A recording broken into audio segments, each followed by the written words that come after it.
बिस्मिल्लाहिर्रहमानिर्रहीम। अस्सलामु अलैकुम डियर स्टूडेंट्स।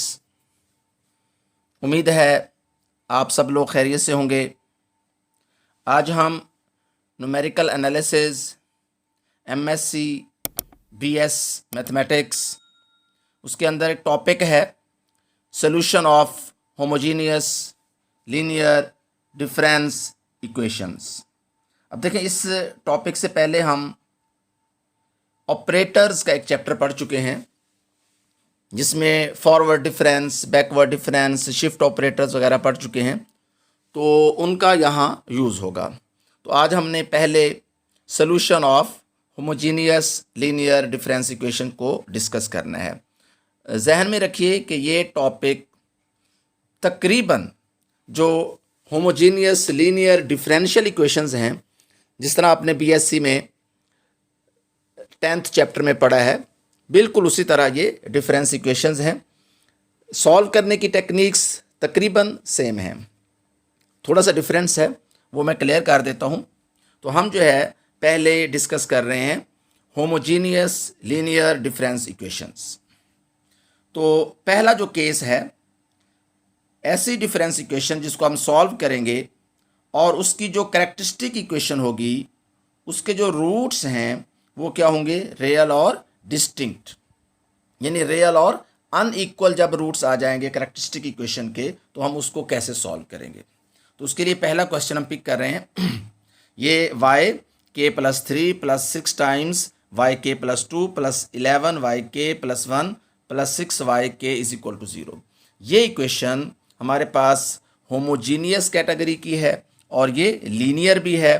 और अगर हम इसके ऑर्डर की बात करेंगे तो ये हमारे पास third order linear difference equation है। यानी ये हमारे पास सॉल्व करना चाह रहे हैं।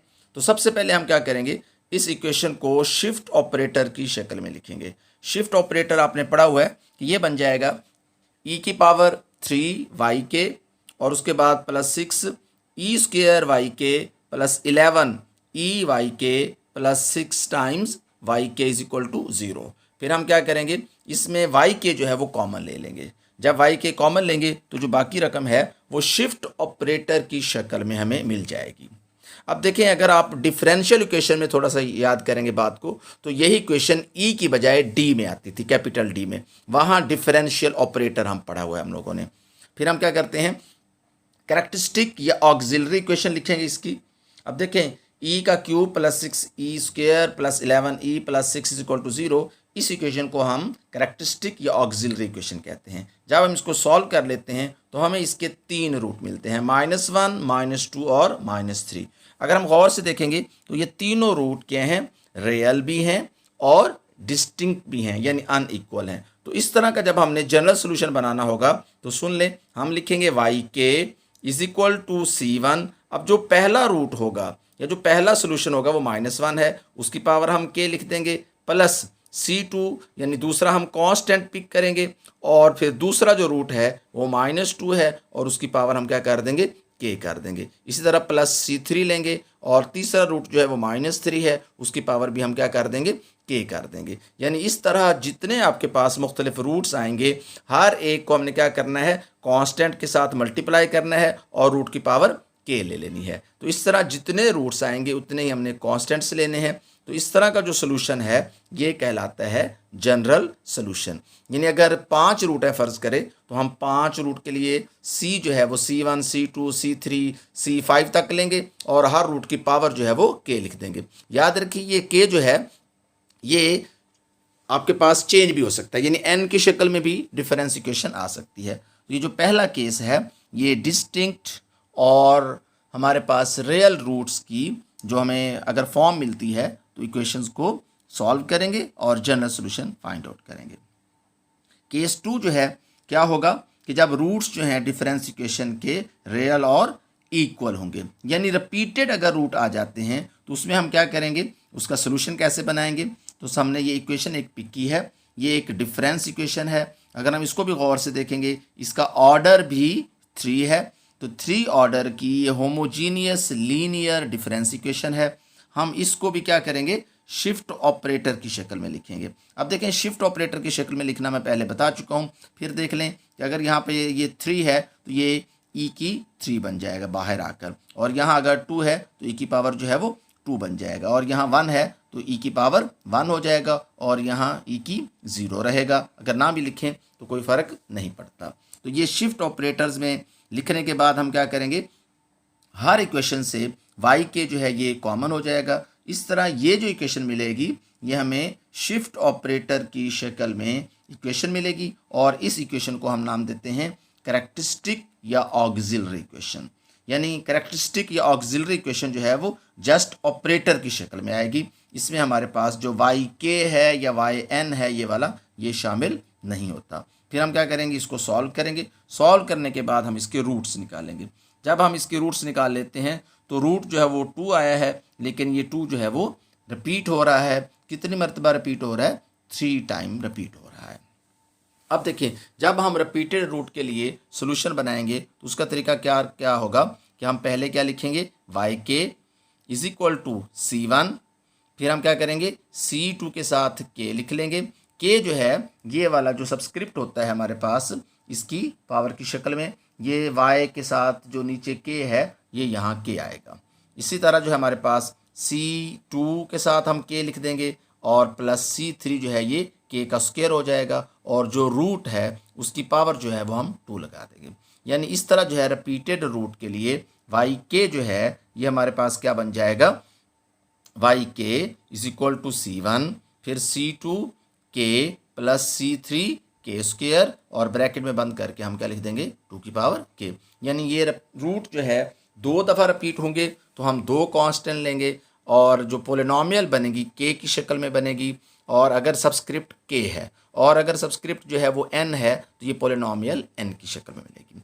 तो अगर थोड़ा सा आप रिकॉल करेंगे ये बिल्कुल उसी तरह ही सोल्यूशन मिलता है जिस तरह हमें डिफरेंशियल इक्वेशन में मिलता है। वहाँ हमें एक्सपोनेंशियल जो है वो e की शक्ल में लिखते हैं, और यहाँ जो है वो 2 जो है ये या रूट जो है वो बेस बन जाता है। तो इस तरह रिपीटेड रूट्स के लिए ये हमारे पास सोल्यूशन है।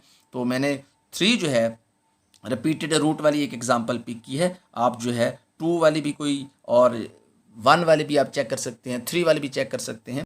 Third example mean case third, और इसके अंदर हमने क्या देखना है, जो रूट्स हैं डिफरेंस इक्वेशन के, जो कैरेक्टरिस्टिक इक्वेशन आती है उसके क्या होंगे, कम्प्लेक्स या इमेजिनरी।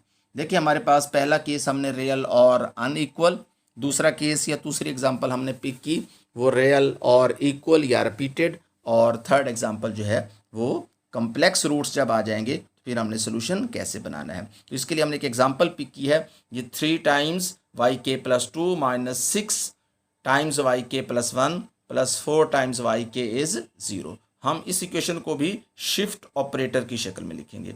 ये हमारे पास शिफ्ट ऑपरेटर की शक्ल में वैल्यू बन जाएगी। उसके बाद हम वाई के जो है ये कॉमन ले लेंगे। जब वाई के कॉमन ले लेंगे तो हमारे पास नेक्स्ट जो है वो कैरेक्टरिस्टिक इक्वेशन बन जाएगी। जो कैरेक्टरिस्टिक या ऑक्सिलरी इक्वेशन है ये हमारे पास क्वाड्रेटिक इक्वेशन की शक्ल में है।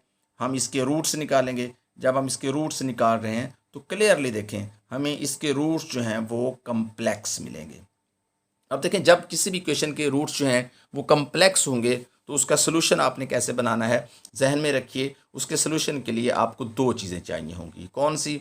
एक तो वो जो कम्प्लेक्स नंबर है उसकी मैग्नीट्यूड आपको चाहिए होगी। मैग्नीट्यूड कह लें, मॉडुलस भी कह दें, ठीक है।